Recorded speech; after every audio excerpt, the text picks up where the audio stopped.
phobie tanana zay tafiditra ty programme fanjakagna hoe asantagna maro ke nianma andro faharoe ny fagnadiovagna ato amin'ny arrondissement fa Rimanondrobe tanko mahadélivre meranté dinako niandro fahasilma tanambo fahasilma andro voatokona faharoe ny fagnadiovagna phobie zay ragna fokono maromaro manokoragna zay fampiasana eto donc fa mboavy marizala kasika le taetany fokon'olo tanambo fasily misy dina amin'ny fokotany misy dina pokon'olo ary io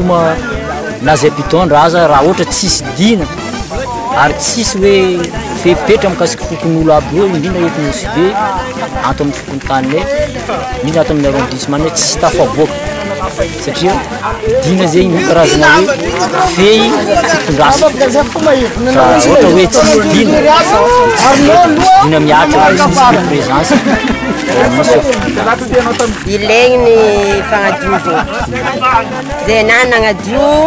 ny magnangina mafa ny lehilahy ny kapa tamin'ny nosy be mba hitsinjovagna ny nosy be madio nosy be mandroso mba niezaka zay voakana an-tanambô mba nagnadio lalaka mandeha amin'ny terrain international faseny fangatanay mila matériel zay andesinay magnadio fa vorogny zay voakana an-tanambô faseny agnadio fa zay tsisy matériel ty an-tanambô ty ny centre fokotany faseny eto ny antony nagnadiovagna aminony valagnaretigny fahaitsika amizao tontolo zao ka nagnano koa zahay eto zegny mba nagnentagna baka mba hialany valagnaretigny magnano défense-nazy nagnadio ty amin'ny faritry lalagna mandeha amin'ny aéroport ty baka an-tanambô aty amin'ny couragement andeha Bimahomby ke ankasitragny zegny ny vahoaka maro anisa eto zegny sahany fokotany eto faseny gara ty ato zegny zahay mba mangataka amin'ty tanàna ty mba hitodianareo zegny tanàna an-tanambô ty ino mba zavatra tsy mety ho vita tsy fandraraha amin'ny tombo fanjakana zay mitsango magnatombotombo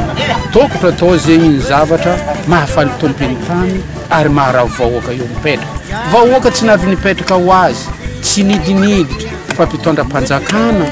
nagnapetraka roa eo izy koa vatanandreo jerindreo fo ireo tsy navy teo satria fa haindreo raha nin'olo fa reo tsy navy teo fa fitondram-panjakana zegny nagnapetraka roa eo farany reo zegny karaha tsaiky nariandreniny igny tsisy ampitoliky tsisy ampamalavana ke zegny ny bangatagny eto ary tsy mikontra tompotany izy boka raha ninany fa fanjakana zegny mbo magnano fandraraha ndraiky tompony tany io zegny vahoaka zanakanareo fanjakana foibeny tsy agnano zavatra mioapampagna na amin'ny tompotany na amin'ny vahoaka fa ila miteny reo tompiny tany sy ny ray aman-dreny mitondra zegny ny angatainay eto